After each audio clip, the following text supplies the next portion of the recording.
This refers to all the things that you can learn happens on Eric Andre, like outside of just simply watching the show. Things that aren't immediately obvious or just known at all when simply watching the TV show itself. And there's been a lot of knowledge spread about this, and as well as just like general interviews from Eric himself, sometimes Hannibal. But some things that you can learn about that they do to fuck with the guest is like turn the heater all the way up, which is why everybody just looks so sweaty all the time, and have like something moving in the seat, like some sort of vibration device, and also have like water dripping from the ceiling on them. You sometimes hear guests make like passive comments about this. And then there's more specific things like Eric's vomit being oatmeal in the Lauren Conrad interview, and how he had Hannibal distract her so he could swallow it. And apparently for Victor Ortiz's interview, he just had like somebody jacking off like behind the scenes during that whole time, which is why he just looks kind of out of it the whole interview. And apparently for Tyler, the creator, he tried giving him acid before the interview started, but Tyler said no, like last second.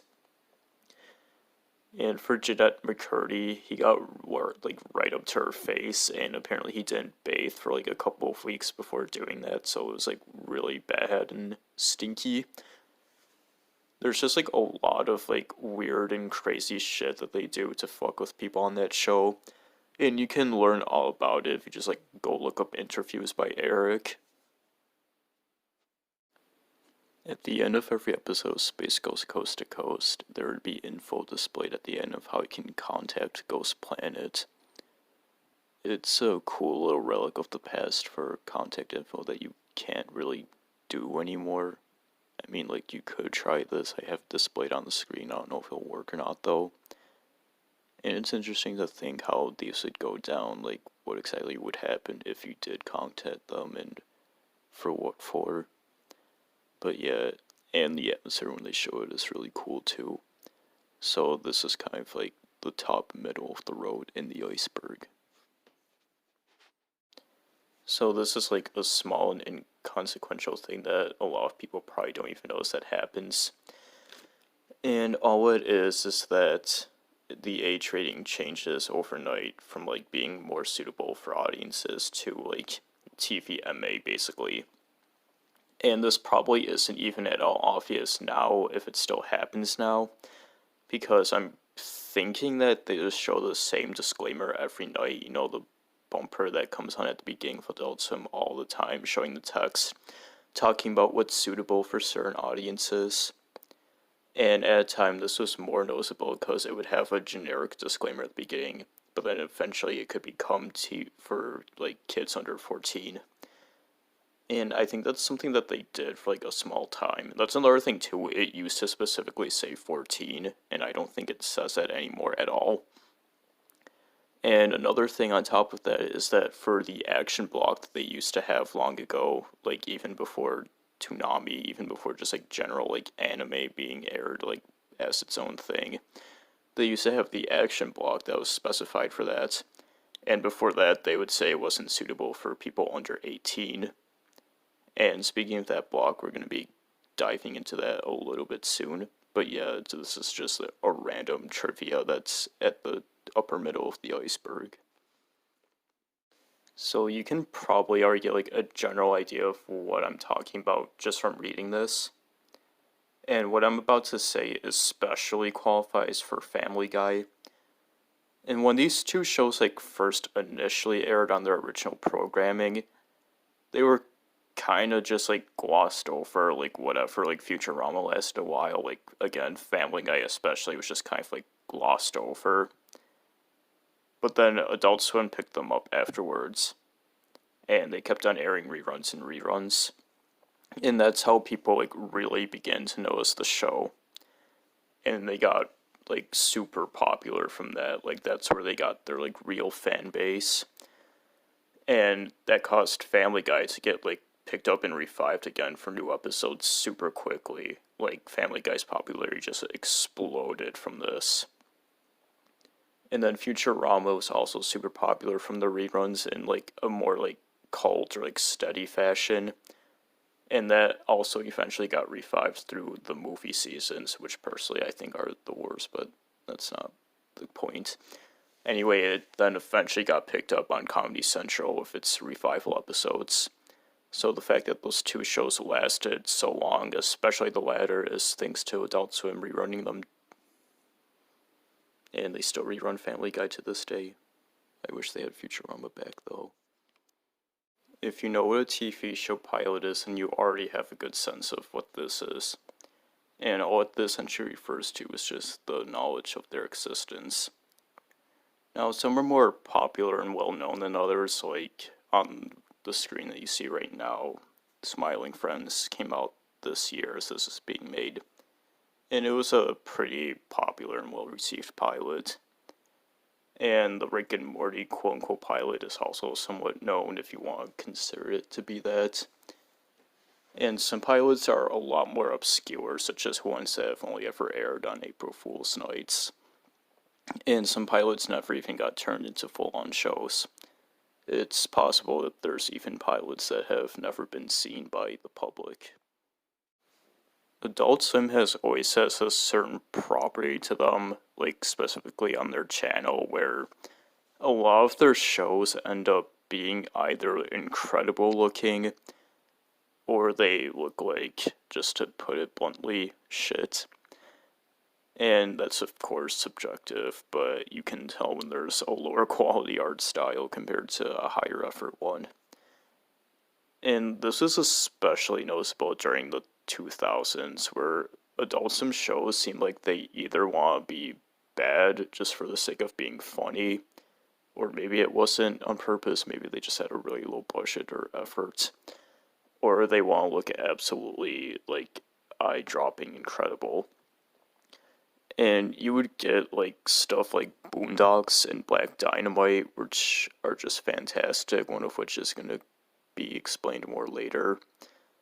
And then, as you can see here, you also get stuff like 12-Ounce Mouse, which is drawn by, like, a elementary schooler with only 3 fingers. Sure, you could say that's on purpose, but it definitely takes a lot less effort. And then there's some other shows where it's definitely not really on purpose, it seems like, and it's more subjective with how it looks. Like, I'm thinking of, like, Assy McGee, where it just tries too hard to be hyper-realistic and ends up with this really stiff, awkward animation. But then you also get stuff like Aqua, where it definitely does make it more funny, like how there's barely any animation, and you just see Carl in the same pose over and over again as he flies around. And then you get stuff like Super Jill, which looks low quality, but it's super cartoony and fits for it. And then Metalocalypse later on, which had just these absolutely amazing backgrounds and design and such. And it seems like you barely ever get shows that are in between again, especially during the 2000s. This is, like, later on, but, like, I guess, like, you could see Rick and Morty as, like, somewhere in the middle, like, if you think that show looks okay. But yeah, it's just really funny how it's, like, this network in specific, how you would always get shows that either looks amazing or just completely poopy. Around 2015, American Dad stopped airing on the Fox animation bump, and instead just moved to TBS to air new episodes. TBS is a sister channel of Adult Swim, and it was also around this time where TBS was taking notes from its sister channel in terms of style with its bumpers and such. And since American Dad just has their new episodes on there, and their sister channels, and the new episodes air on Adult Swim shortly afterwards, you can technically splice it that American Dad is basically their own property now. Before they got their own show, the Aqua Teen Hunger Force actually had their debut on Space Ghost Coast to Coast, and they actually had some big redesigns too. Meatwad was basically the same, albeit a bit differently shaped, especially just in terms of the animation style difference. Shake looked a bit different, his eyes were different, he was a different type of cup. But then Frylock, as you can see here, of course, had the most jarring change in being a happy-go-lucky 50s style food mascot, complete with limbs, no facial hair, not so serious. It's a cool little thing that not everybody has seen yet. Black Dynamite was being hyped as shit when it was coming out. And a thing that got people really excited and was worth hyping about was this absolutely amazing visuals and art style it had. Like, this show still looks unbelievable, and I don't know how or why exactly still it got that way. And something that I don't really see people talk about or look at anymore is that it had a special cover on Juxtapoz magazine. I haven't even seen that magazine forever, but it has a very, special little place in my heart for early 2010s nostalgia. And it's just such a cool looking fucking piece. Like, Black Dynamite itself is just an anomaly of how great that show looks. Like, it makes me feel warm. And, again, even got this special, art cover in a fucking culture magazine. It's kind of a shame, though, because that show was so hyped, like I said, for when it premiered. But then after that, it barely got renewed for the second season. Like, it just happened quietly, and then the show died quietly. I guess it's because the writing wasn't the best to most people, and I can see why. But it's just such a shame that it couldn't be better, because, again, it's worth watching just to fucking look at the show. But yeah, poor Black Dynamite in this amazing cover. Alright, so here's another cool bumper one. It's different from the Dawn's Your Enemy and Clark and such, and it's also maybe not quite as talked about anymore. I actually forgot this existed until I was reminded of it. And at one point in the 2000s, Adult Swim was airing Saved by the Bell, which is kind of unfitting for their channel. But during those promos in between when they would air it, they had these absolutely weird bumpers that would heavily add and distort the voices and such, give them trippy visuals. People said that it looks like they predicted Vaporwave, and many agree that it's kind of the most creepy and disturbing stuff they've ever seen on television, especially if you're younger and just find it. And people have also agreed that the only reason why Adult Swim probably ever aired the show is just so they could make shit like this and spook random people. And yeah, it's just very bizarre and very funny for their style. You can easily find clips of them on YouTube. And because of that weirdness, it's up here on the Iceberg, but it's not too dark. So here's where we begin to touch on, shared experience stuff that's gonna pop up later.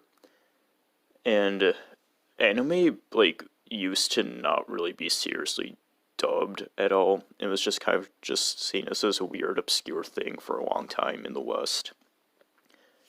But then stuff like the Cowboy Bebop dub happened. And that was something that was aired on Adult Swim with a lot of pride. And Toonami was a little bit before this, which also helped, but I'm just speaking of Adult Swim in general. They started with their action block in the early 2000s alongside Toonami, which is also happening at the time. And that had Yu Yu Hakusho and stuff, and Inuyasha came, and Cowboy Bebop, like I mentioned earlier. And those are actually seriously done dubs, and they were well done too, especially for the time. And that's what got people seeing oh hey, this stuff is actually fucking cool. And it introduced a lot of Westerners who were watching back in the day to this whole entire world of anime. And they're still into it today, and Adult Swim is still showing it today through Toonami, which is now a part of them. So yeah, get ready for more shared experiences like that get more specific and yeah, coming up. Speaking of their action block though, this one just barely made it into the Iceberg, and it's the last of the weird, creepy, disturbing bumpers until there's a much more general and subtle entry for them much later on in the series. And I decided to include this because it seems like it's also just like the first, or at least the earliest, good example of Adult Swim doing like really weird and distorted bumps and promos and all that jazz. Like this kind of like kicked off the start of it. And it's the sign off to their action block in 2002, as you can see. And it starts out with this black circle on a white empty background, but then it starts to get all fuzzy and you hear beeps as if a VCR is like messing up and crapping out. You just hear all of these weird sound effects and buzzes and the screen flashing as it goes and turns off.